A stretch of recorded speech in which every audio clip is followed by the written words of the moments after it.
לא מאמין שיתקנו את העולם. מה נשאר? אומץ לב.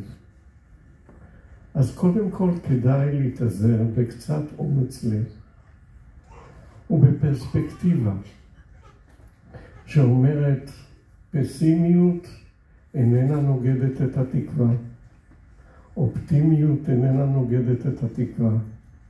התקווה היא צורך, היא לא סיפור שניתן בכלל לבחור בו. רופא נשבע לחיים, למרות העובדה שהוא יודע שכל הפציינטים ימותו. מחנך קשור לתקווה. זה המקצוע שלו. וזה לא תלוי במצב של התלמידים שלו. זה הציווי שלו בתור מחנך. אז אני עסקתי בתקווה לפני שנה.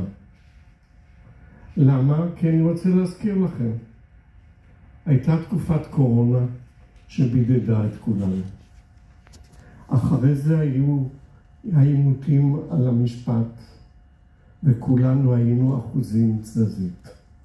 אלה שביקשו את השינוי במשפט לא ידעו לאיזה חומר דלק הם זורקים את הלפיד. זה חומר הדלק של האנשים ששאלו על משמעות חייהם בקורונה.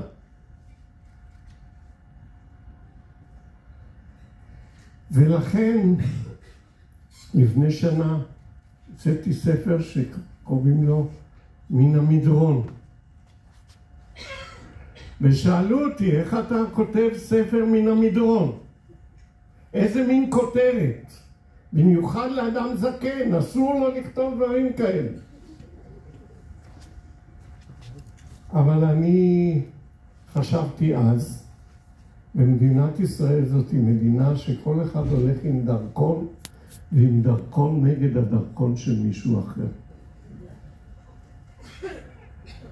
במשך השנה הנוכחית, בגלל הסיפור של העימות המשפטי, לימדתי 37 שיעורים על מגילת העצמאות.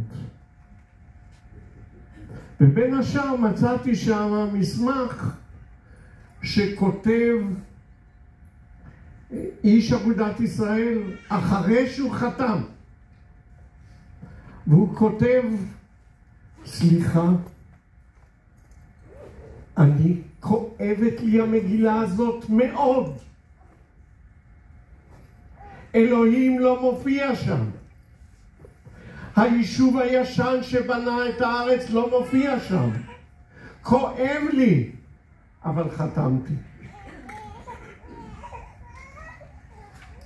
ואנחנו במגילת העצמאות חתמו 37 כואבים. אלה שקבעו על זה שאלוהים איננו, אלה שקבעו שדמוקרטיה איננה, אלה שקבעו שסוציאליזם איננו. כל ההיעדרויות האלה, הפילים שהיו בחדר, ואנשים נשבעו לטפל בפילים האלה אחרי שנחתום. אז עכשיו יש לנו פילים חדשים. צעירים, בעלי כוח, יכולת הריסה בלתי רגילה. אבל לנו אין אופציה אחרת, אלא התקווה. ואני רוצה לקרוא לכם דבר שכתבתי לכנס הבוגרים, אולי, סליחה קודם. אני עכשיו מוציא ספר חדש, שנקרא התקווה היא לא כובע עם נוצות. והפתיחה שלו, שאני קורא לכם את זה פה. התקווה היא לא כובע עם נוצות. היא בכי של תינוק לשדי אמו. היא ריקוד מורד בכוח הכבידה. היא עלי פרדס המסרב למות. התקווה לא מתופפת ברחובות, היא יודעת לטפס על הרים, ובלילות שחורים לצפות אל הזריחה. התקווה אוהבת חברה, אך לא פוחדת מבדידות. פורצת חומות ובונה גשרים על תהומות. היא אוהבת לשכון בליבם של יתומים, ערוגה בחרושת קמטים ובמבט של ילד. היא תמיד יוצאת אל העולם. התקווה היא בעצם נקודת המוצא ההכרחית בבניין החברה הישראלית מחדש. כבר שנים שהחברה הזאת צריכה להיבנות מחדש. וחשבתי תמיד שהשינוי והתיקון יבוא מבפנים. זה שהוא מגיע אחרי אלימות ואחרי המצב הנוכחי,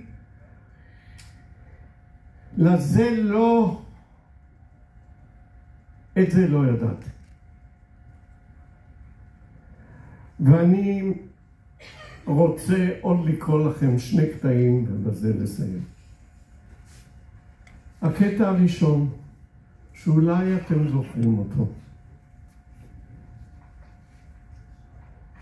על הנגב יורד ליל הסתיו. מצית כוכבים חרש חרש. את הרוח עובר על הסף.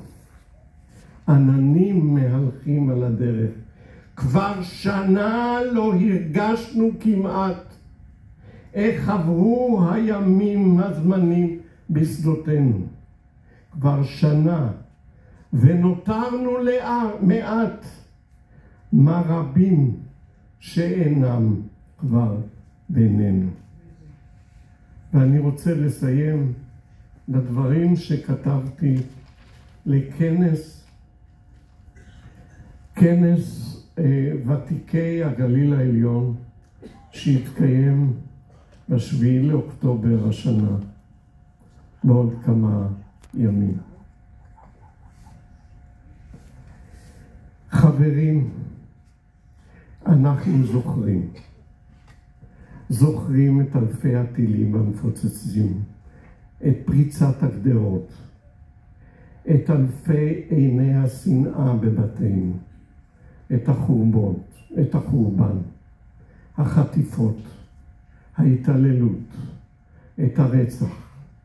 זוכרים את הגלות בתוך הארץ, זוכרים את קרבות הגבורה, את המלחמה הקשה, את האחריות שהגיחה בכל פינה, את הגעגוע הצורב לחטופים, לנרצחים, לנופלים.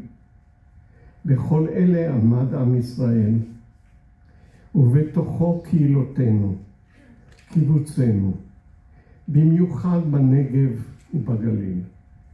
מתוך הזיכרון והאבל, מתוך הסירוב להאמין, מתוך הכעס, צמחה לאט לאט הקבלה של העובדות הקשות.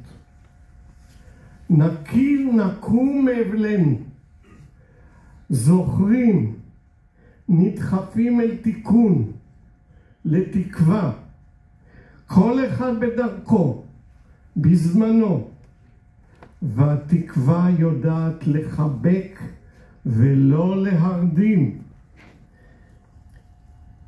ליצור ולא לשכוח, לחלום עם עיניים פקוחות. תחזקנה ידי כל אחינו המכוננים, בכל אתר, בני כל דור, במיוחד נערות ונערים שיפתחו פרק חדש ומתוקן. לא פחד אויב אכזר יניע אותנו למעשה הנדרש, אלא רצוננו הנחוש להגן